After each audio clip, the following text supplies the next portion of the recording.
La espeluznante vida de Meche Carreño. La vida de lo que me tengo que arrepentir es de lo que no hice bien. Sí, vamos. Estos años... Hola amigos de Tutoriales Gerberín. Hoy vamos a hablar de una figura que marcó una época del cine mexicano como pocas, Meche Carreño.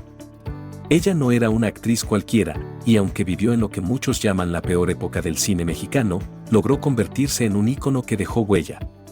Y tenía 11 años, pero yo estudiaba ballet y todo, y cuando salí de sexto año, realmente... Según dicen, Meche no encajaba en los estereotipos de las chicas del cine de ficheras.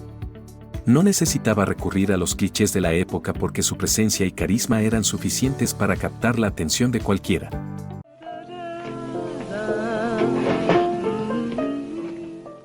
Se dice que su interpretación en La Choca, al lado de Pilar Pellicer, es uno de los trabajos que la consolidó como una actriz seria, que no temía explorar los límites de sus personajes.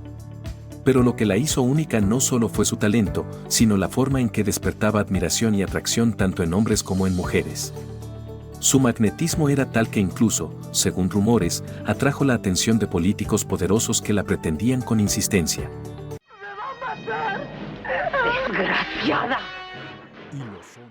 Y aquí es donde comienza lo espeluznante de su historia. Cuentan que estas relaciones de alto perfil no siempre fueron bien recibidas. Algunas personas aseguran que Meche tuvo que abandonar el país porque recibió amenazas que ponían en riesgo su vida y la de su familia. ¿Qué tan cierto es esto? Nadie lo sabe con certeza, pero lo que sí es un hecho es que su salida de México dejó un vacío en el cine de la época.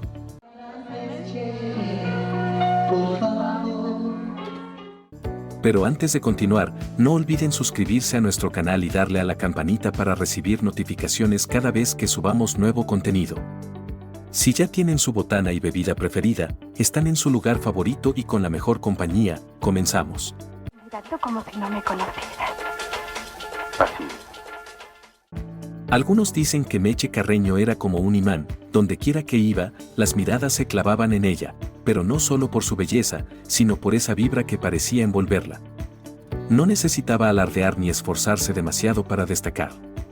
Había algo en su manera de caminar, en su forma de mirar que, según cuentan, hacía que cualquiera se sintiera importante o, al menos, que por un momento soñara con ser parte de su mundo. Lo que yo haya hecho, no haya hecho, yo. Pero mi familia no. Nomás dígame si viven todos en paz. En el ambiente artístico, las anécdotas sobre su encanto se multiplicaban. Una vez, durante la grabación de una película, un asistente de producción comentó en voz baja, es como si ni siquiera estuviera actuando, es simplemente ella. Y vaya que tenía razón. Meche no se ajustaba a los moldes de las actrices de su época, era diferente, y esa diferencia no solo la distinguía, también la ponía en la mira de quienes no estaban preparados para alguien como ella. ¿A dónde vas? Voy por las hojas de chaya para curar a Javier. En medio de ese México en transformación, Meche Carreño encontró su lugar, como si el destino le hubiera reservado un papel único. Es que no se parece a nadie más, comentó una vez un director al intentar explicar por qué su presencia resultaba tan impactante en pantalla.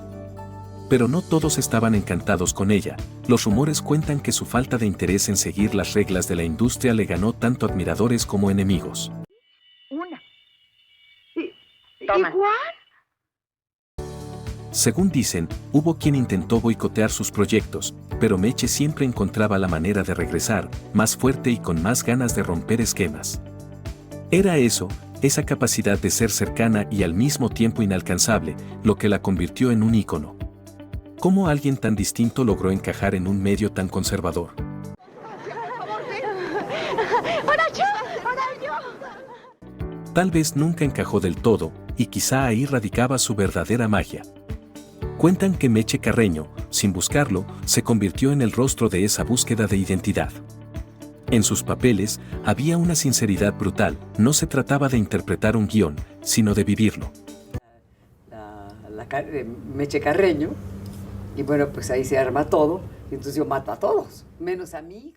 Meche no actúa, Meche siente, decían algunos técnicos mientras ajustaban las luces, maravillados por la intensidad con la que ella llenaba cada escena. Aunque no estuviera en los títulos más recordados de la época, su presencia tenía un impacto que no podía ser ignorado. Según dicen, algunos productores la evitaban porque sabían que Meche no se dejaba moldear fácilmente. Era como si llevara consigo un aire de rebeldía, no el tipo que grita o protesta, sino ese que incomoda por ser genuino. ¿Qué crees que dirán de esto en unos años?, habría preguntado a alguien del equipo, tal vez mientras revisaban el material del día. Y aunque nadie pudo responder, quedó claro que la marca que dejaba Meche en cada película no era fugaz.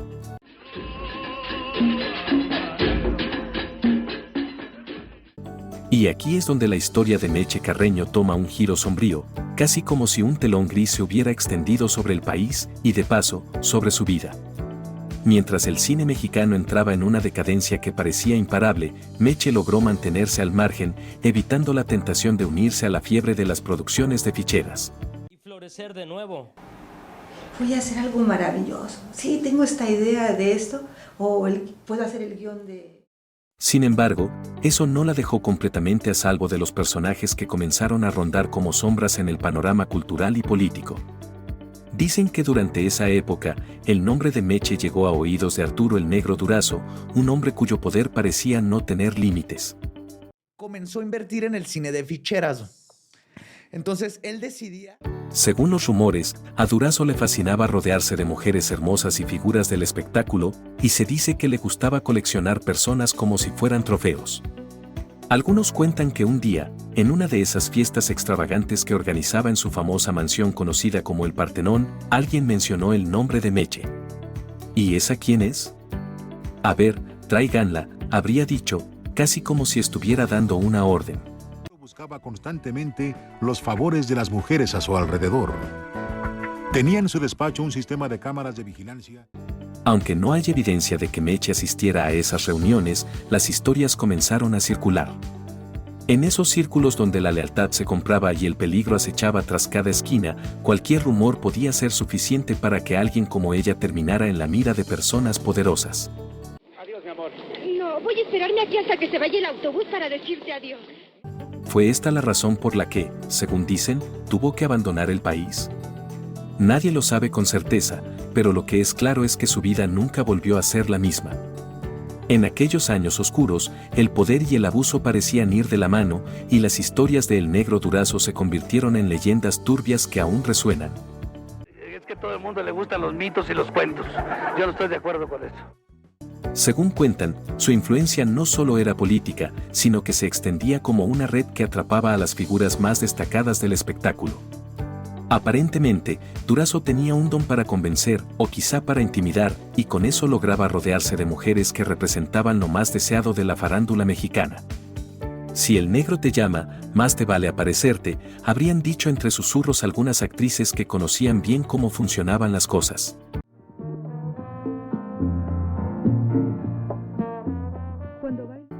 Pero no todos aceptaban las invitaciones, y eso tenía sus riesgos. Dicen que una vez, después de que Gina Montes rechazara su insistente cortejo, el negro comenzó a vigilarla, apareciendo en lugares donde ella trabajaba o cenaba. La tensión llegó a tal punto que, según se rumora, la vedette tomó un vuelo sin previo aviso, dejando atrás su carrera y cualquier lazo con México. Yo dije, no, yo no me voy a regresar. Ya salí, no voy a regresar. Vine aquí con un propósito y lo voy a cumplir. Mientras tanto, en el caso de Sacha Montenegro, la historia tomó otro rumbo. Al parecer, el negro no necesitó mucho para presentarla a López Portillo, quien quedó embelesado al instante. Sacha se convirtió en un símbolo de esa época, no solo como una de las figuras más reconocidas del cine de ficheras, sino también como el gran amor del presidente. Pero él era un señorón con mucha prestancia, con una gran persona. Sin embargo, detrás de esa relación de poder y pasión, quedaba un reguero de historias de mujeres que, como Gina, prefirieron la huida antes que someterse a las reglas de un sistema que parecía devorar a quien no jugara bajo sus términos. ¿Y Meche Carreño? Algunos aseguran que al igual que Gina, ella decidió tomar distancia de esa peligrosa red, consciente de que su autenticidad y su negativa a seguir los moldes podrían costarle caro en un entorno tan viciado.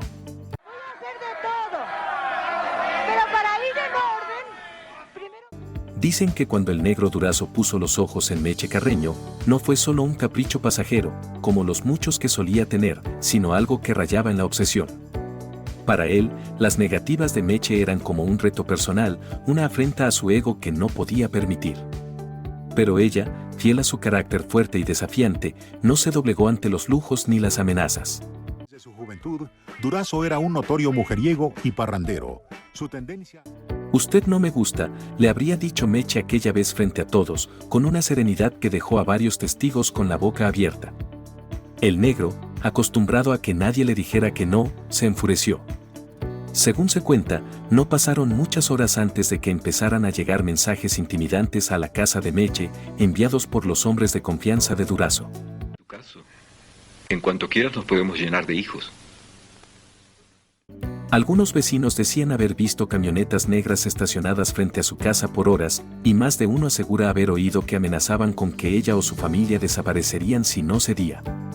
Fue entonces cuando Meche tomó una de las decisiones más difíciles de su vida.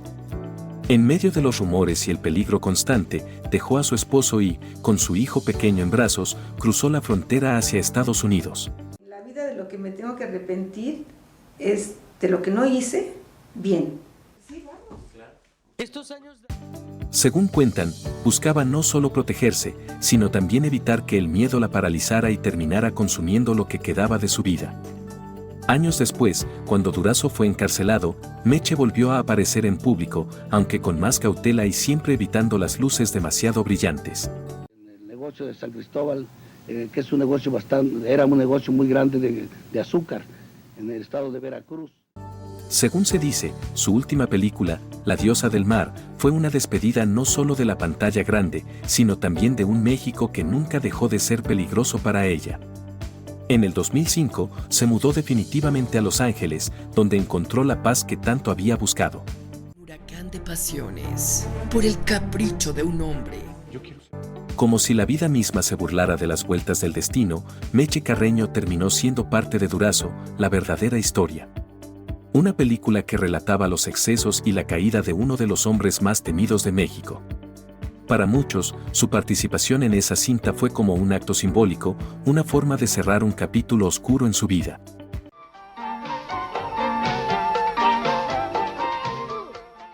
Otros, en cambio, lo vieron como un recordatorio de que, a pesar de todo, Meche siempre se mantuvo de pie, enfrentando incluso las sombras que una vez la persiguieron.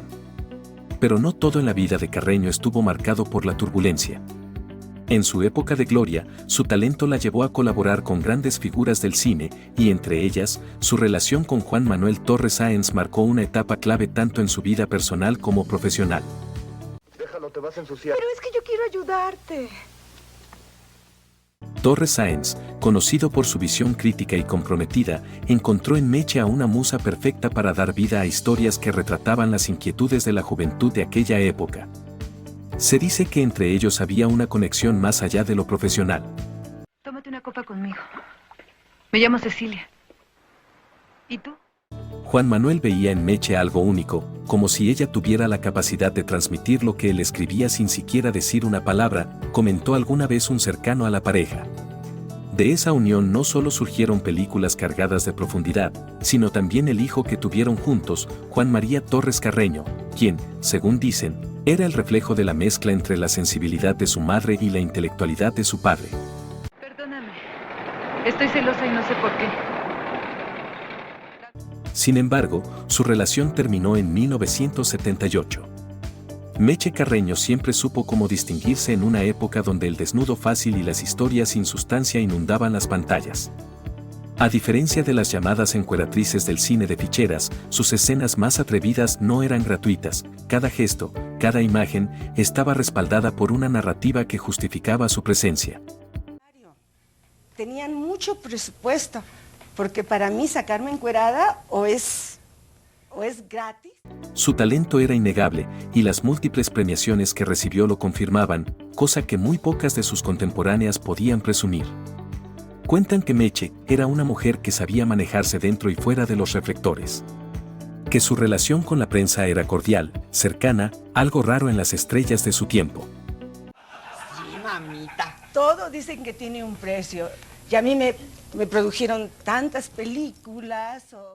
Dicen que cuando le preguntaban sobre las propuestas indecorosas que a veces surgían en la industria, respondía con picardía: sí me llegaron a ofrecer cosas, pero ninguno me llegó al precio.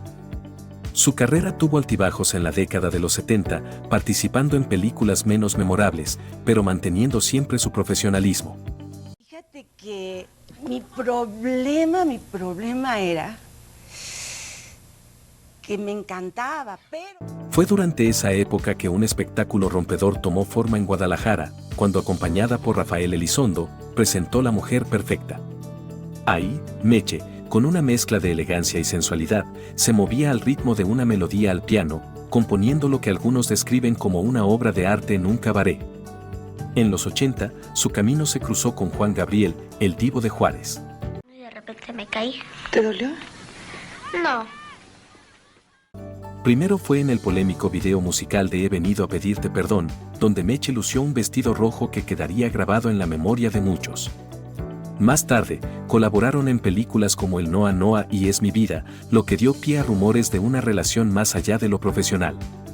Pero quienes conocían a Juanga sabían que sus preferencias no iban por ese camino.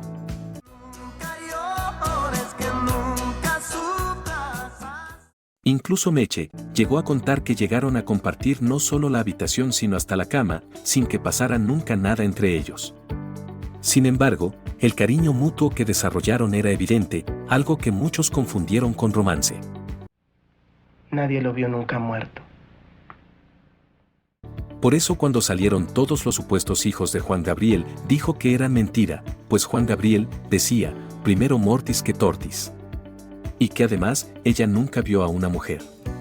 Compartí momentos difíciles con Juan Gabriel, compartiendo no solo la cama sino los alimentos también.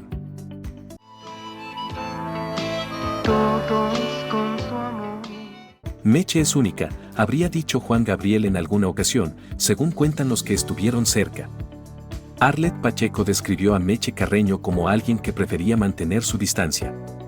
Durante las semanas de rodaje de El Noa Noa, Meche parecía envuelta en una burbuja.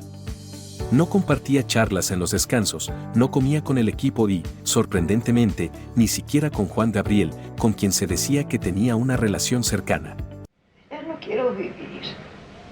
Ya no me importa nada. Algunos lo interpretaron como frialdad, otros como profesionalismo extremo, pero lo cierto es que Meche tenía un aura de misterio que la hacía aún más difícil de comprender. Y es que la vida de Meche nunca fue sencilla. Llegó al cine mexicano en un momento en el que ser una mujer independiente y transgresora era prácticamente un desafío abierto a la sociedad.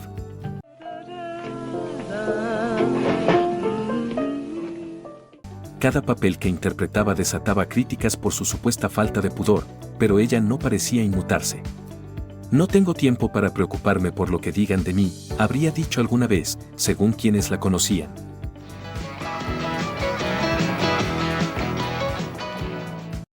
Sin embargo, el peso de vivir bajo la mirada constante de los demás la obligó a enfrentar no solo la presión de los poderosos que intentaban conquistarla, sino también las condenas morales de una sociedad que no estaba lista para una mujer como ella. Irónicamente, con el paso de los años y el avance de las luchas feministas, muchas de las mismas críticas se transformaron en alabanzas. ¿Eres así, Sara? Digamos porque... Su valentía para desafiar los estigmas y su capacidad para ser ella misma. Aún así, el éxito no fue suficiente para protegerla de las caídas. Meche no solo enfrentó las sombras del pasado, sino también fracasos personales y profesionales que fueron acumulándose con los años. Dicen que, al final, esas pérdidas terminaron por doblarla. Ya comencé. Seguramente no estuvieron platicando, sino que...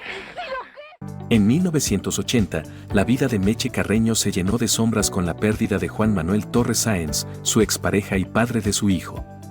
Su muerte en un accidente automovilístico en Tlalpan dejó a Meche devastada. Aunque ya no estaban juntos, el lazo entre ellos era profundo, y ese trágico suceso no solo marcó el final de una etapa, sino que también la obligó a asumir sola la crianza de su hijo, Juan María Torres. Todo es por demás, olvida que el Aquella madrugada cambiaría su vida para siempre. A pesar del golpe, Meche intentó rehacer su camino. En Estados Unidos encontró un refugio momentáneo, trabajando como argumentista y productora, pero el destino no tenía intenciones de darle tregua. En 1988, la tragedia volvió a golpearla con una crueldad inimaginable.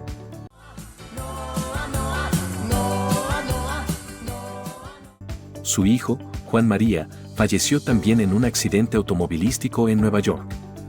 Ese acontecimiento fue el más devastador de su vida, un dolor que describió como eterno. El día que murió mi hijo, una parte de mí se fue con él, habría confesado años después. Ese duelo la llevó a retirarse del mundo que alguna vez la había visto brillar. Hasta que me tumbe la tristeza. Se dedicó a escribir, buscando en las palabras un consuelo que nunca llegó del todo. Con el tiempo, decidió alejarse aún más, mudándose a Francia en los años 90. Sin embargo, su estancia fue breve y terminó regresando a Estados Unidos, donde intentó encontrar paz en la simplicidad. ¡Dámelo! ¡Me está robando! ¡Dáselo, hijo! ¡Dámelo! En su retiro, Meche encontró consuelo en la naturaleza y los animales.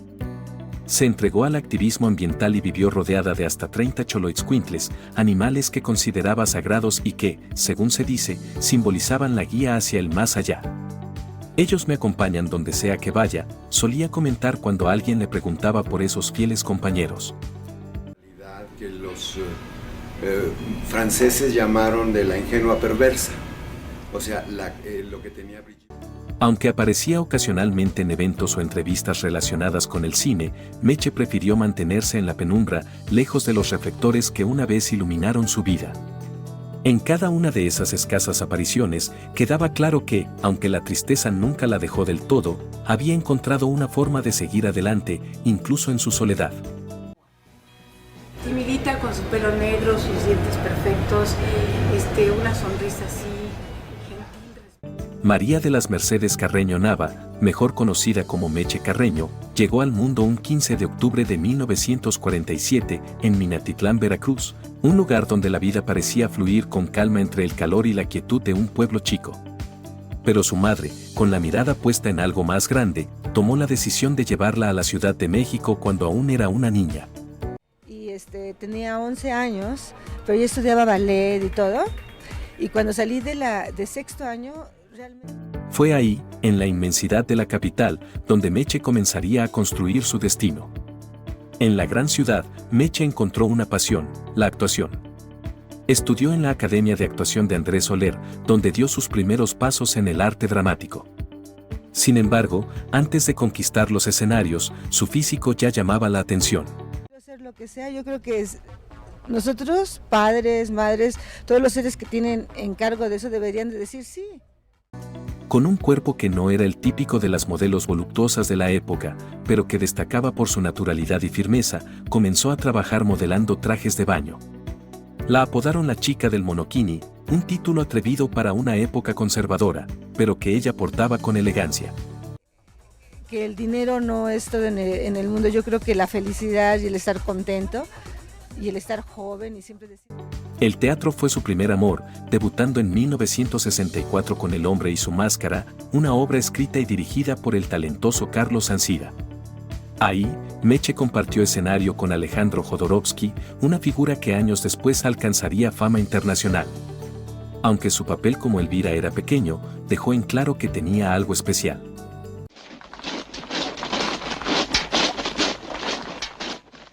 Ese mismo año, incursionó en el cine con pequeñas apariciones en películas como El Pícaro y El Santo contra el Barón Bracola. Aunque eran roles menores, fue suficiente para que empezaran a notar su presencia. La verdadera transformación llegó en 1966, cuando conoció al fotógrafo José Lorenzo Sacani.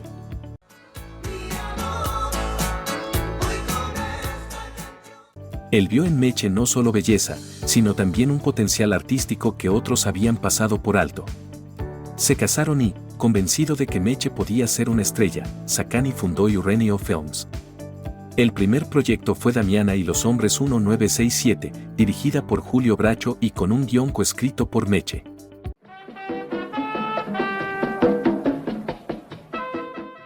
La película narraba la historia de una joven de Xochimilco que, por azares del destino, era llevada al mundo del modelaje.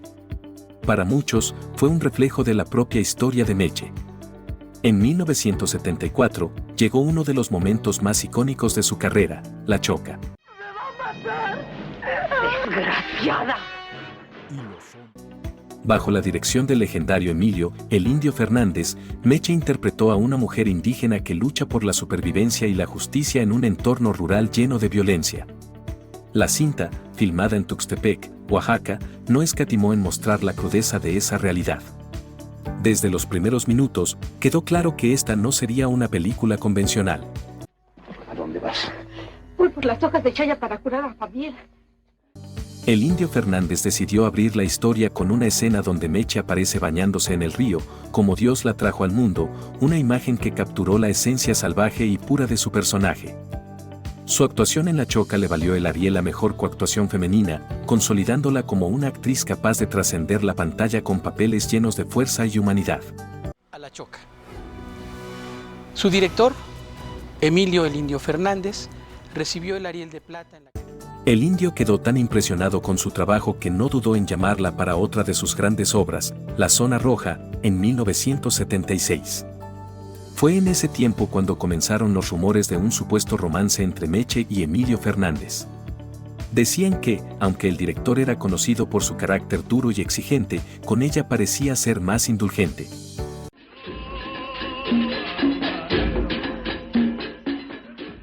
Con Meche, el Indio se ablandaba, y eso era raro de ver, comentaban algunos del equipo de producción. Sin embargo, esa supuesta relación nunca pasó de ser un rumor, un eco de las intensas emociones que ambos transmitían en sus colaboraciones. En sus últimos años, Meche Carreño vivió una vida discreta, lejos de los reflectores que alguna vez iluminaron su carrera. Me gustaría que regresara Juan. Se unió a un hombre con quien compartió sus días en Francia, aunque sus viajes frecuentes a Estados Unidos marcaron esta etapa. La razón de esos desplazamientos no era otra que las revisiones médicas a las que debía someterse por una enfermedad invasiva, que finalmente, el 21 de julio de 2022, apagó su luz a los 74 años. Meche Carreño falleció.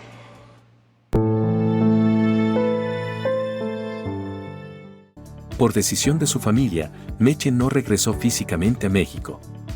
Sus cenizas fueron depositadas en California, un lugar que, de alguna manera, se había convertido en su segundo hogar. Bueno, amigos, esperamos que esta historia los haya cautivado tanto como a nosotros. Vestirse de negro porque la actriz Mercedes Carreño, mejor conocida como Meche Carreño, falleció a los 74 años. Si les gustó, no olviden dejar sus comentarios en el recuadro, porque nos encanta saber lo que piensan. Suscríbanse a nuestro canal, activen la campanita para no perderse nuestros próximos videos y regálenos un like para seguir creando contenido lleno de historias memorables. Se despide por hoy su locutor favorito.